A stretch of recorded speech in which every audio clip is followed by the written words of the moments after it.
Hello बच्चों, कैसे हैं आप लोग। तो स्वागत है हमारे चैनल एडमिशन क्लासेस में। तो हम लोग मैथ पढ़ रहे थे। मैथ में हम लोग क्या पढ़ रहे थे, एक एक नियम। तो जैसा कि आप लोग को पता है कि हमने ये चैनल कंपटीशन लेवल के लिए हमने ये शुरू किया है। तो इसमें सभी लोग पढ़ सकते हैं, बीटीसी, बीएड, नवोदय, हाँ, अन्य जितने भी लोग वनडे की तैयारी कर रहे हैं वो भी इसमें पढ़ सकते हैं। तो आप लोग कृपया हमारे चैनल को सब्सक्राइब करें और शेयर करें। जितने लोग नए हैं इस चैनल से जुड़ सकते हैं, ठीक। तो जिनको भी तैयारी करना है तो हमारे चैनल से जुड़िए और कोई भी कंपटीशन का मैथ आप पढ़ सकते हैं, ठीक। तो कल हम लोग पढ़ रहे थे एक एक नियम। एक एक नियम में हमने कुछ सवालें हल की थी, है? तो आज हम लोग चलते हैं कुछ और सवालों पे, देखते हैं आगे कैसी सवालें और मिलती हैं। कल हमने ये सवाल पढ़ी थी।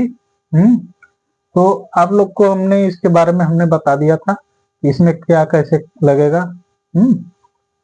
तो अब इसको छोड़ के हम लोग चलते हैं आगे।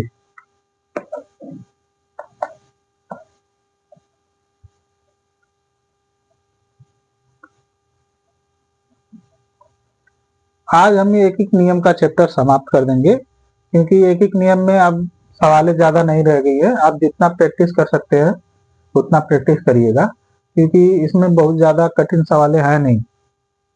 बस आपको समझना है कैसे सवालें लगेंगी, ठीक।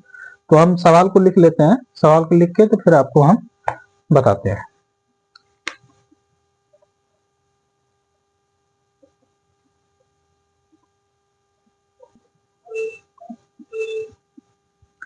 चलिए देखिए, ये सवाल है।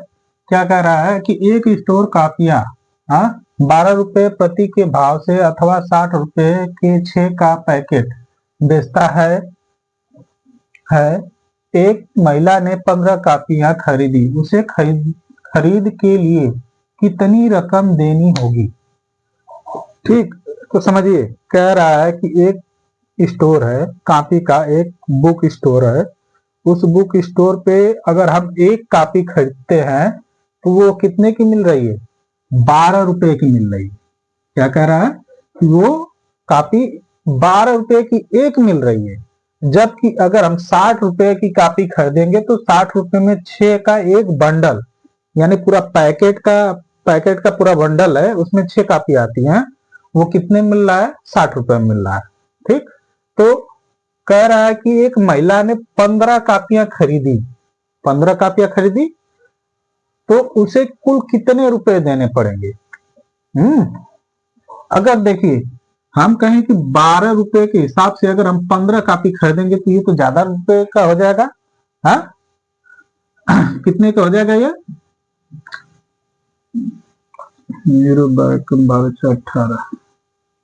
180 रुपए का। तो आपका क्या हो जाएगी, अगर 15 रुपए के हिसाब से खरीदेंगे तो 180 रुपए हो जाएगा।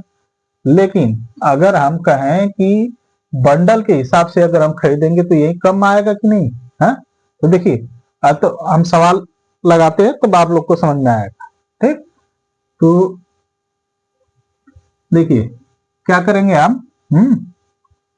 देखिए 60 रुपए में कितनी कापियां मिल रही हैं, हाँ, 6 कापियां का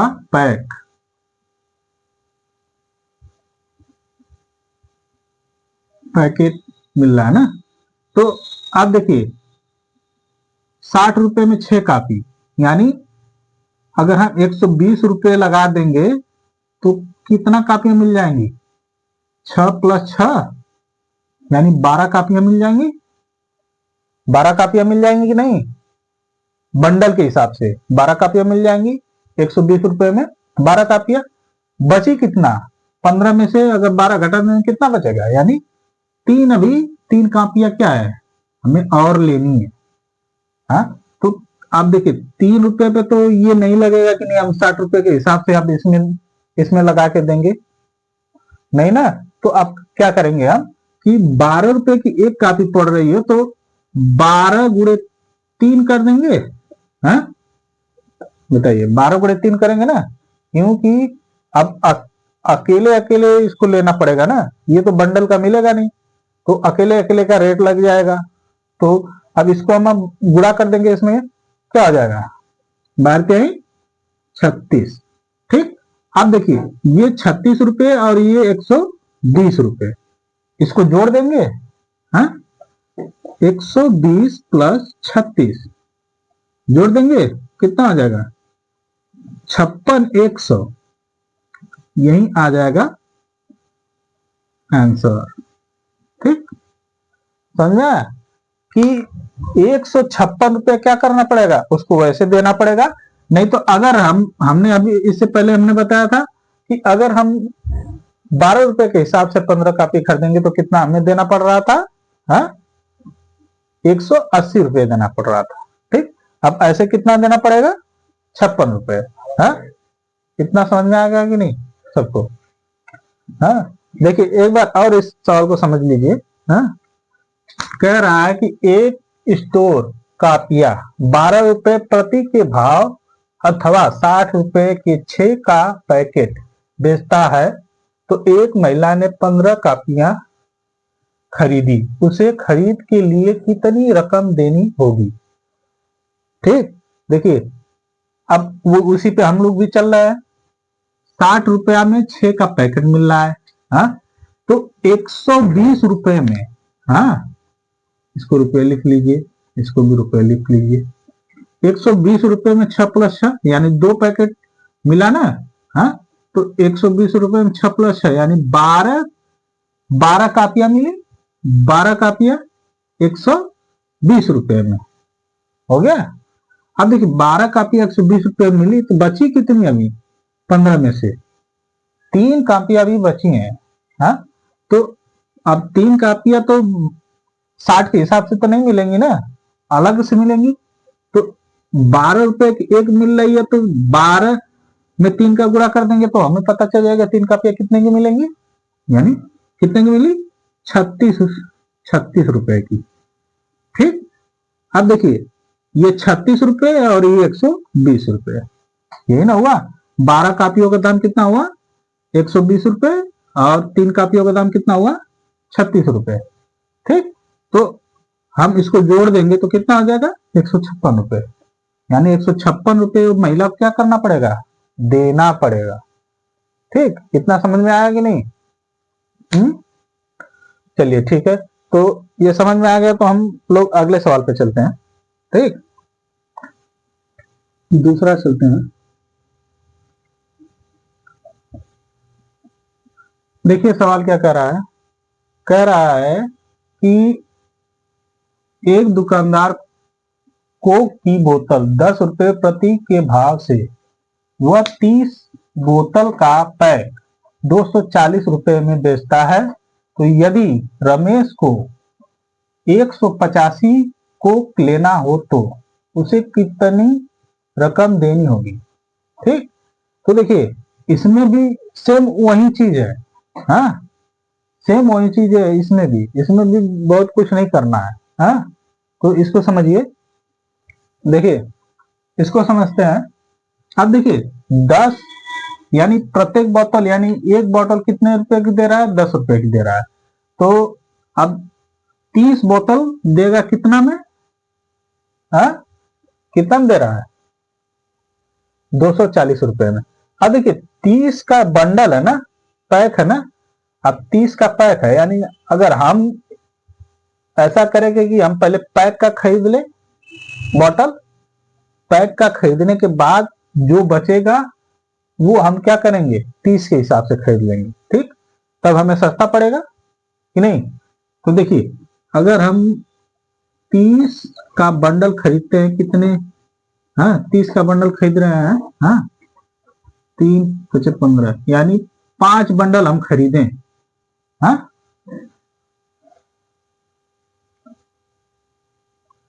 5 के हम 6 बंडल खरीदते हैं, 6 बंडल खरीदने 30 रुपए के हिसाब से, 30 के हिसाब से 180 हो जाएगा। ठीक, 180 हो जाएगा। हाँ, यानी 6 हम बंडल खरीदे, 180 बोतल हमें मिल गई। हाँ, क्या मिली,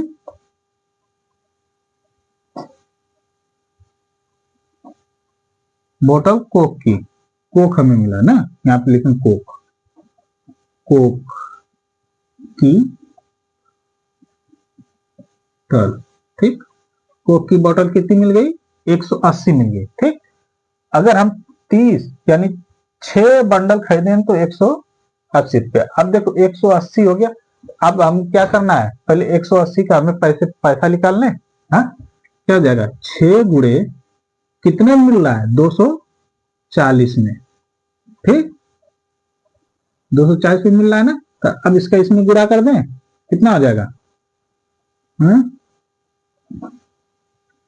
जब इसको 4 दूना के 12 दो 14, 1440 रुपए। ये कितना आया? ये 180 बोतल का की रकम, ठीक। 180 बोतल की रकम कितनी आई? 1440 रुपए, ठीक। अब बताइए 1440 रुपए आपका आ गया कितना बोतल का? 180 बोतल का। अब तो बताइए कितना उसको लेना था? 85 बोतल, यानी 5 बोतल बचा है। 5 बोतल जो है अब किसके हिसाब से मिलेगा? 10 रुपए के हिसाब से मिलेगा। तो अब बताइए 10 गुणे 5, यही ना हुआ। अब 10 गुणे 5 बराबर कितना हो जाएगा? 50। 50 हो गया ना। अब देखिए 50 रुपए यानी 5 बोतल का दाम आ गया। तो 180 ये है और ये 5 बोतल, क्या हो जाएगा? 185 बोतल हो जाएगा। तो अब ये जो है पैसा इसमें जुड़ जाएगा ये, तो हमें 185 बोतल का पैसा का दाम निकल जाएगा। तो देखिए कितना हो जाएगा? 1440 प्लस 50, ठीक। ये कितने बोतल का दाम है? 185 कोक का दाम, ठीक। कोक का दाम है। इसको जोड़ लेंगे 90 हो जाएगा और 1490 रुपया, ये आ जाएगा आपका आंसर। यानी रमेश को क्या करना पड़ेगा? 1490 रुपए कितनी बोतल का? 185 बोतल का देना पड़ेगा। समझ में आया कि नहीं सबको? देखिए इसमें कुछ है नहीं, बस आप लोग समझेंगे तो ये बहुत आसानी से लग जाएगा। देखिए हम तो सवाल बताने के लिए बता दे रहे हैं, आप लोग समझिए कि नहीं इसमें कहां से क्या टूट रहा है, क्या कर रहा है। तो ये चीज आप लोग समझिए तब जाके ये आएगा। समझ में आ गया ना? चलिए तो हम लोग अगले सवाल पे चलते हैं। ये हो गया ना, सबको समझ में आ गया होगा जहां तक। देखिए एक बार और हम बता दे रहे हैं। हम कह रहे हैं मान लीजिए 30 बोतल है। हमें लेना कितना है? 185 बोतल, यानी 30 बोतल का बंडल मिल रहा है हमें। बंडल मिल रहा है ना। आप बताइए 30 बोतल का बंडल मिल रहा है तो हम बताइए कितनी बंडल ले लें कि 185 हो जाए। तो हम बताइए 6 बंडल हमने लिया तो क्या हुआ? 180 बोतल हमें प्राप्त हुई। क्या हुआ? 180 बोतल हमें प्राप्त हुआ। किसने? हमें 6 बंडल लेने पर 180 बोतल कोक की प्राप्त हुई, ठीक। अब बताइए 6 बंडल हमें जब लिया तो 6 बंडल का हमें पैसा भी निकालना पड़ेगा। तो 6 गुणे 240 रुपए, यानी 240 रुपए पर बंडल था ना। एक बंडल में 30 थो, तो 240 रुपए से हमने गुणा कर दिया तो कितना आया? 1440 रुपए। इतना आया। बताइए इतना है 1440 रुपए। ये कितने बोतल का दाम है? 180 बोतल की रकम है, यानी दाम है। समझ में आया? अब देखिए अब 180 है, यानी यहाँ पे पूछा कितना है 185, 185 पूछा था।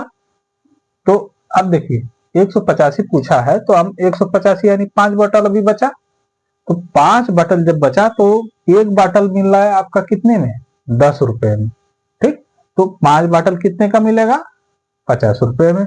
तो 1440 प्लस 50 जोड़ लेंगे, यानी 185 बोतल का दाम है। ठीक, तो जोड़ लेंगे तो कितना आ जाएगा, 1490 रुपए आपका क्या आ जाएगा, 185 बोतल का पूरी रकम आ जाएगी। समझ में आया? तो ठीक है, इतना सबको समझ में आएगा ना। तो हम अगले सवाल पे चलते हैं। देखिए, अब हमारे पास तो डिजिटल बोर्ड है नहीं कि नहीं पीपीटी तुरंत ला के हम सवाल तुरंत बताना चालू करें, तो इसीलिए थोड़ा सवाल में देरी होती है। तो देरी से मतलब नहीं है, सवाल सबको समझ में आने चाहिए। हम बता रहे हैं कैसे सवाल, ये मैटर करता है कि नहीं हम इसको समझा पा रहे हैं कि नहीं आप लोग को बढ़िया से। देखिए, अगर हमने समझा दिया आपको, फिर दोबारा इसको समझना ना पड़े, तब तो हमारे पढ़ाने का मतलब निकलेगा।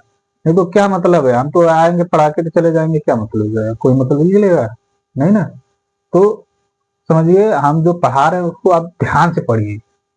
ध्यान से पढ़ेंगे तो हमको लग रहा है कि एक बार वीडियो देखने के बाद किसी को कहीं डाउट नहीं होगा कि नहीं यहाँ पे कौन सा क्या लगेगा। हाँ, सवाल पढ़ोगे तुरंत आ जाएगा। ठीक, तो हम लोग सवाल पे चलते हैं। तीसरी सवाल चलते हैं हम लोग। हाँ, तीसरी सवाल क्या है, कह रहा है कि एक 5 रुपए के सिक्के का भार 9 ग्राम है।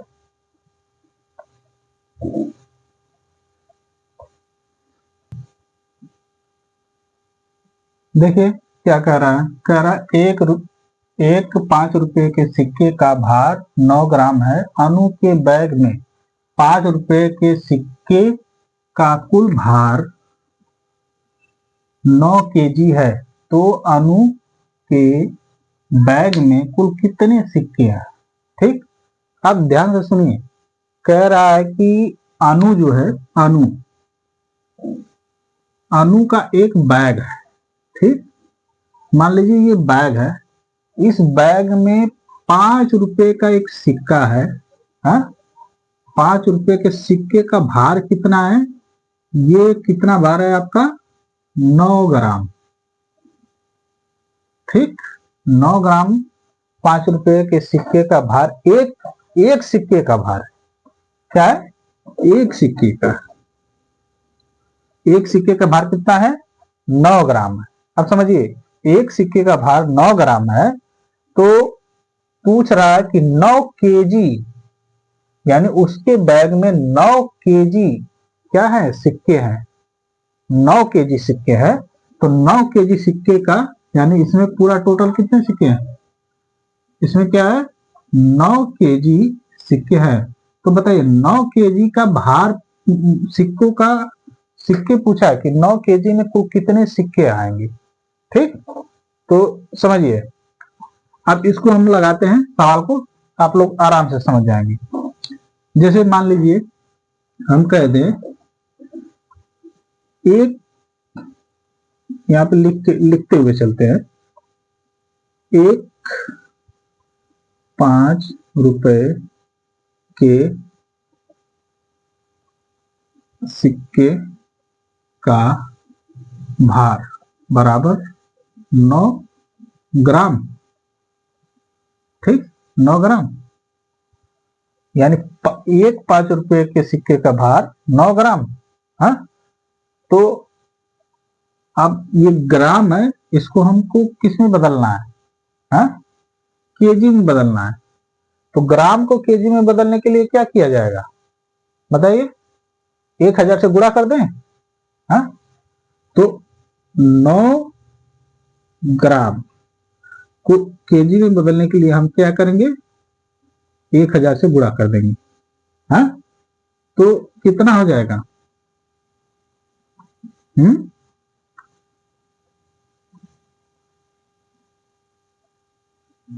9,000,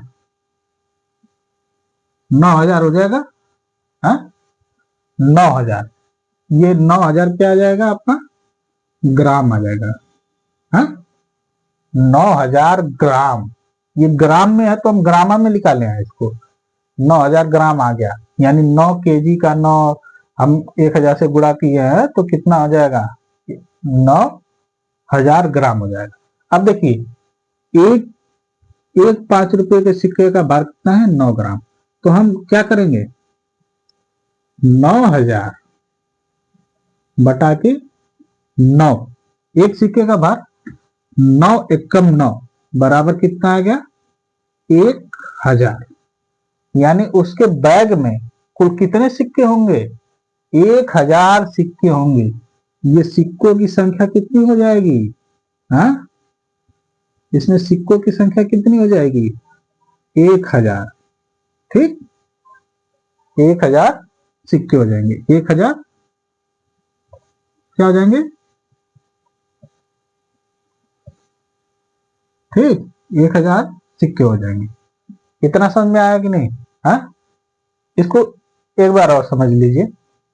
मान लीजिए हम कहें कि 5 रुपए का जो सिक्का है उसका भार हम मान लेते हैं सीधे 10 ग्राम, 10 ग्राम मान लें। 5 रुपए के सिक्के का भार कितना हो जाएगा, 10 ग्राम। अब बताइए, 10 ग्राम है तो ग्राम, अब कह दे कि यहाँ पे 10 kg, 10 kg उसके बैग में सिक्के हैं। हाँ, अब बताइए 10 kg जब उसके बैग में सिक्के हैं तो ग्राम को हमें केजी मतलब 10 kg को हम ग्राम में बदल दें सीधा। है, मान लीजिए 10 kg को ग्राम में बदल दें, यानी क्या हो जाएगा, 10 kg, केजी है ना। जब केजी को ग्राम में बदलने के लिए क्या किया जाता है, हा? भाग किया जाता है कितना से, 1,000 से भाग कर देंगे। ठीक, जब 1,000 से भाग करेंगे तो क्या हो जाएगा, हाँ, यहाँ पे इसमें क्या किया जाएगा, 1,000 से भाग करेंगे, गुणा करेंगे, गुणा हो जाएगा। हाँ, गुणा हो जाएगा। केजी है ना,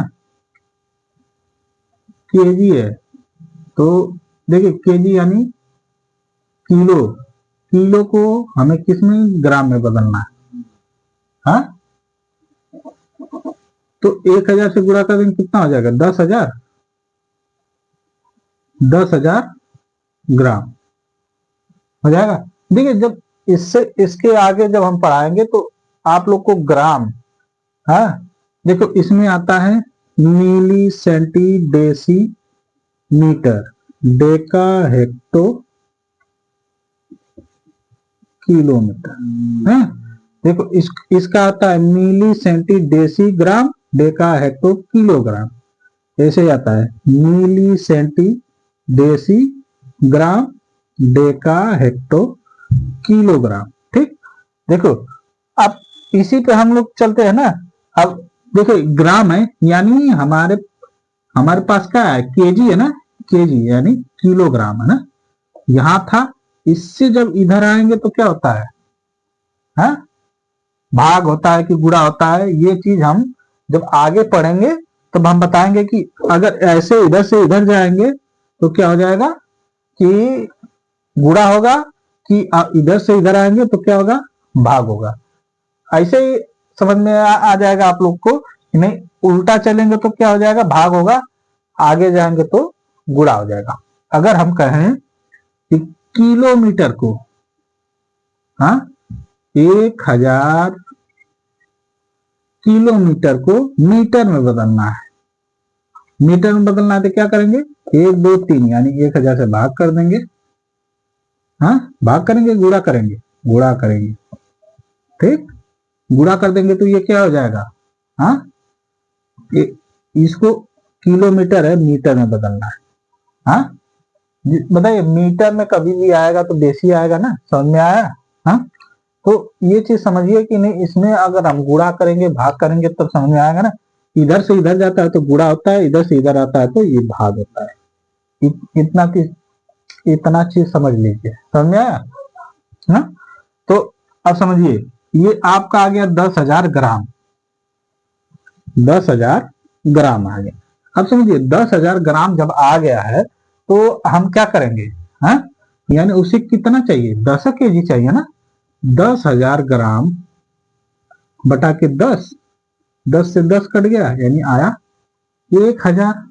हाँ, यानी उसके बैग में कितने कितने सिक्के हो जाएंगे, 1,000 सिक्के हो जाएंगे। हाँ, क्या हो जाएंगे, 1,000 सिक्के। हाँ, तो देखिए इतना समझ में आ गया ना सबको, हाँ, कि कितना आ रहा है, 1,000 सिक्के आ रहा है। हाँ, आगे देखते हैं अगली सवाल।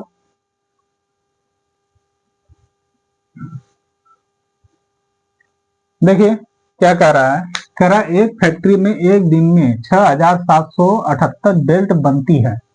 हाँ, एक वर्ष में कितनी बेल्ट बनाई गई यदि फैक्ट्री वर्ष में 295 दिन काम करती है। ठीक, अब समझिए, कह रहा है एक दिन में कितना बना रहे हैं, 6,778 बेल्ट बना रहे हैं एक फैक्ट्री में। हाँ, एक वर्ष में 295 दिन फैक्ट्री क्या हुई, काम करती है, यानी खुली रही, उसमें काम चलता रहा। अन्य दिन क्या हुआ, काम बंद था। यानी बताइए एक वर्ष में कुल कितने दिन होते हैं, एक वर्ष में कुल कितने दिन होते हैं, 365,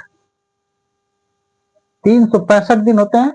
अब बताइए 365 में से यानी ये क्या क्या है, 295, 295 दिन काम किया है। हाँ, काम काम किया है ना। तो देखिए अब 295 दिन काम किया है तो 295 दिन का ही निकालेंगे ना। यानी आप हम कहें कि एक दिन में बना रहा है कितना, 6,778 बेल्ट बना रहा है। तो 295 गुणे 6,778, इसका गुणा कर देंगे। हाँ, 6,778 इसका हम गुणा कर देंगे तो हमें पता चल जाएगा कि पूरे 295 दिन में हमने टोटल कुल कितनी बेल्टें बनाई। ठीक, तो अब इसका गुणा करें, हम लोग गुणा कर लेते हैं, 6,778 गुणे 295। ठीक, 8,55। देखिए इसका हम गुणा करेंगे, तो इसका हम गुणा करेंगे तो कितना आएगा, हाँ, बहुत ज्यादा आएगा, ये मत सोचिएगा थोड़ा सा आएगा। इसका आएगा कितना, 19,99,510। इतना बेल्ट क्या हुआ, पूरे 295 दिन में इसने क्या किया, बनाया। ठीक, इतना बेल्ट बनाया कितने दिन में, 295 दिन में। ठीक, समझ में आया, 295 दिन में कितना बेल्ट बनाया, हाँ, 19,900 कुल टोटल कितना हो जाएगा, 19,99,510 बेल्ट। ठीक, इतना बेल्ट क्या किया, 295 दिन में बनाया। ठीक, तो ये समझ में आ गया होगा सबको, जहां तक उम्मीद है। हाँ, तो हम लोग क्या करते हैं, इसके बाद एक और सवाल हल कर लेते हैं, छोटा सा सवाल। हाँ, बहुत ज्यादा बड़ा सवाल नहीं लेके चलेंगे, छोटा सा सवाल लेके चलेंगे। ठीक,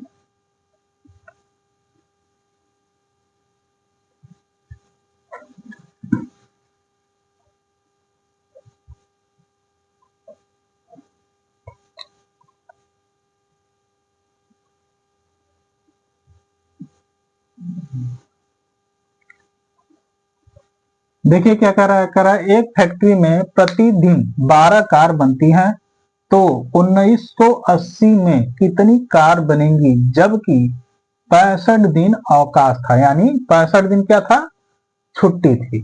तो समझिए कह रहा है कि एक फैक्ट्री में 12 कार प्रतिदिन बन रही हैं, तो 1980 में 80 में कुल कितनी कारें बनी, और 65 दिन क्या था, उसमें छुट्टी थी। तो देखिए हम इसको निकाल लेते, पहले ये देखिए ये क्या है, लीप वर्ष है कि सामान्य वर्ष है। हाँ देखिए लीप वर्ष में क्या होता है, लीप वर्ष में एक दिन बढ़ जाता है, हाँ यानी लीप वर्ष में क्या होता है, 366 दिन हो जाता है, हाँ? और साधारण वर्ष में क्या रहता है, 365 दिन होता है।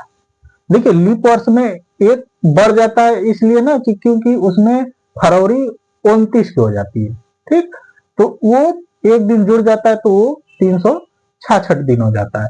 और वैसे साधारण वर्ष में क्या होता है, 65। तो देखिए ये इसको हम क्या करेंगे, हाँ 4 से भाग देंगे, अगर कट जाएगा तो ये लीप वर्ष रहेगा, अगर नहीं कटेगा तो क्या होता है, वो साधारण वर्ष होता है।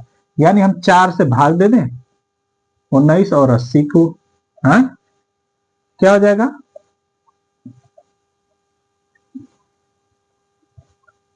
4 चौका 16, 3 बचा, हाँ 8,